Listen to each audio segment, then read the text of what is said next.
none of the originals, people, the displaced people, is left. If we're talking about fourth and fifth generation now. But does anybody in the world know that there were almost double? I mean, there were 590,000 Palestinians. There were 890,000 Jews who were displaced refugees from Arab countries. So we have to also put things into perspective. And again, with the truth. We're talking about justice to the Palestinians and rights. Well, there's also something about justice to the Jewish people and rights and Jewish rights as well. Individual rights and, of course, national and community rights.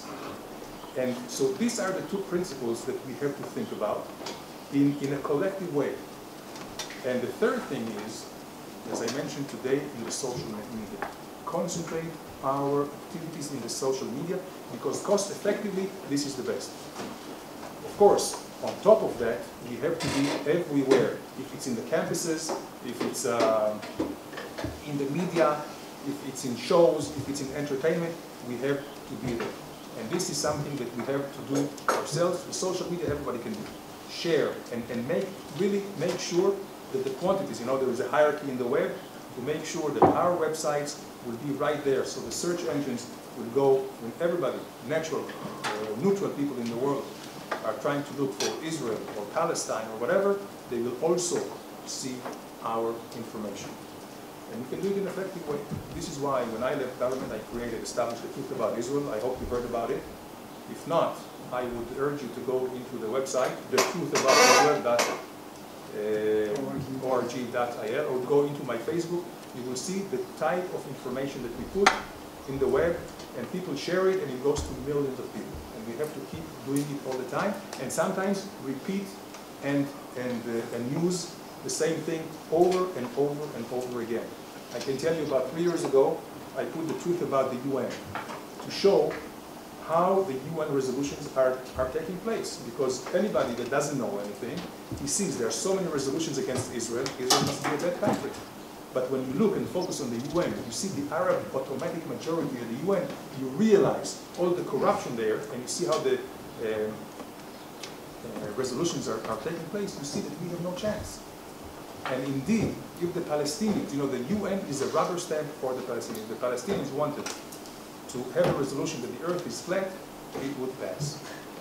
If they want another resolution that it was Israel who flattened it, also it would pass. So this was about 3 years ago.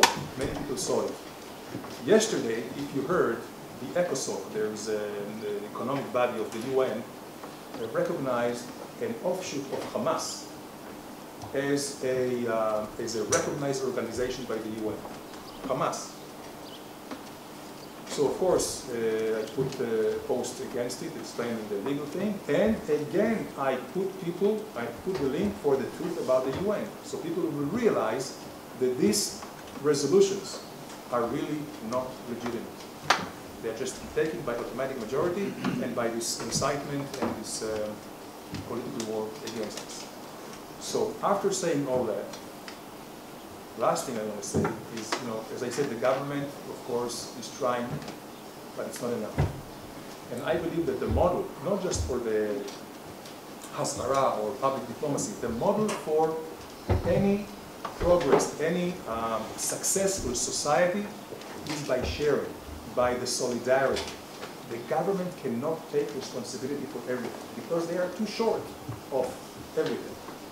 So we have to help them. This is why we have the NGOs, the non-government organizations, that everybody can just do and initiate. And again, there should be a network, like an Iron Dome, network of organizations of advocacy, and each one can have its own niche. We have Stand With Us, we have the Truth About Israel, we have Camera, we have Media Watch. Everyone is good, and the more the better. And today, with the social media, each and every one of you can have their own organization, even just by sharing. And I think this is something which is the most important today. Now, when we're talking about Jews in Israel and Jews outside of Israel, I would say one thing should be fundamentally understood. The land, the state of Israel belongs to all the Jews, whether they live here, in Alon Shvut, or they live in Haifa, Tel Aviv, or they live in Brooklyn or in South Africa. We all own this land, and we all have a stake in it, and we all have responsibility for it. Now the responsibility, there is a division of labor, may be different.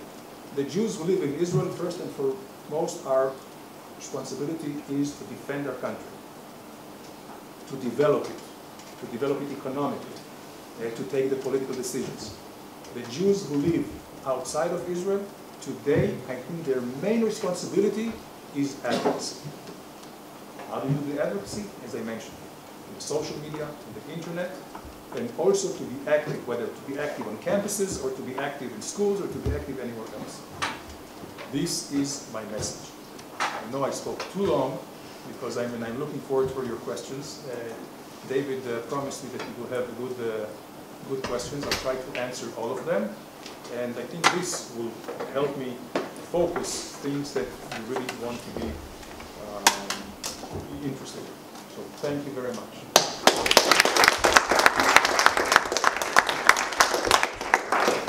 Yes. Hi. You spoke about framing the debate and taking the initiative. And so just a question on the peace protest, because it seems that America has sort of given up hope on direct negotiations.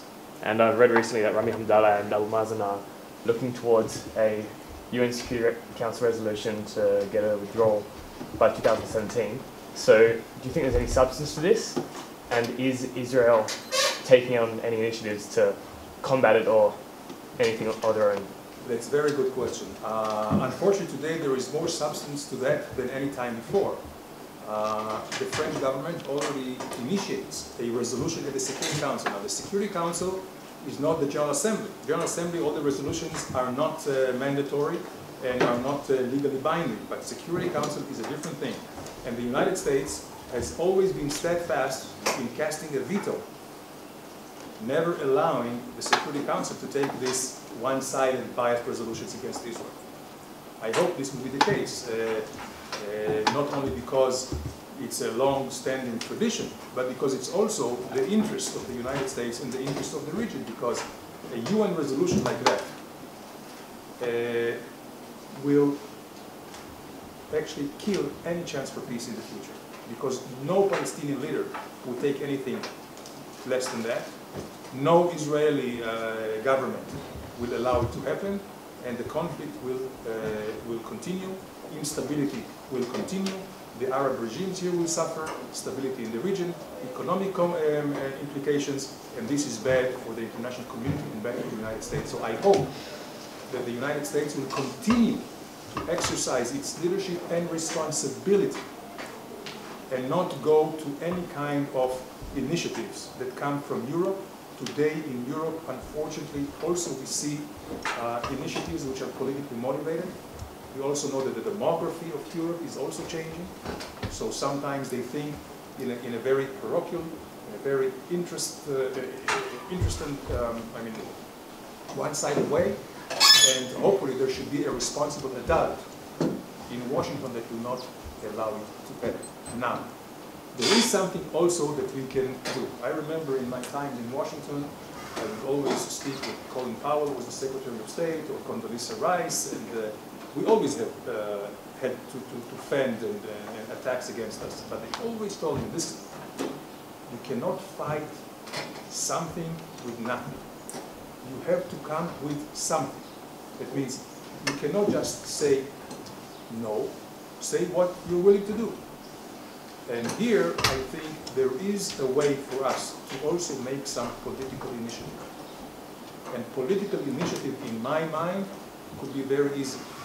And that is, we know that a final status solution cannot be reached. The gaps are too big. Everybody tried it for the last 20 years and couldn't do it. So there is nothing new about it. So you have to kind of change the parameters.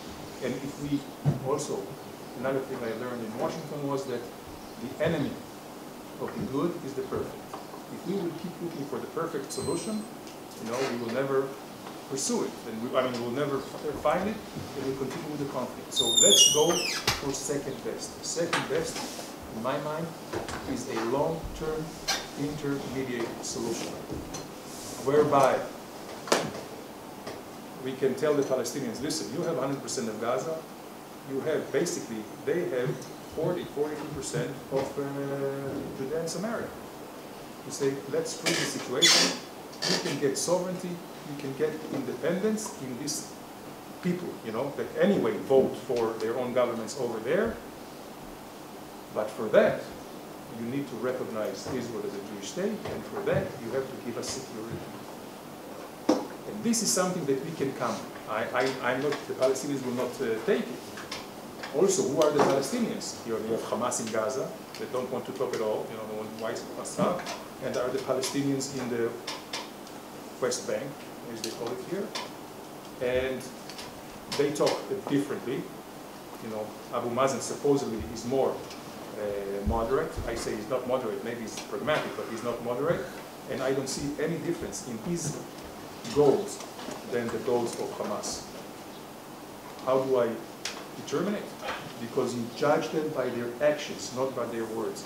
And if Abu Mazen says that he will never recognize Israel as a Jewish state, I know it means our destruction. It doesn't mean the end of conflict, the end of claims.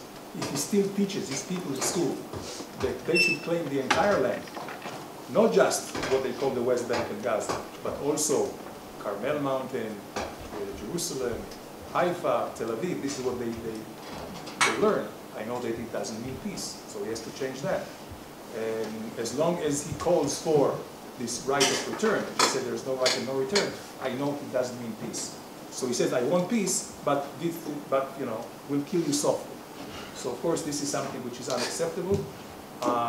So this is why one of the things that we can do is come with some kind of a political initiative, and we say, listen, on the basis of this long intermediate, we will work together. We'll develop economic relationship,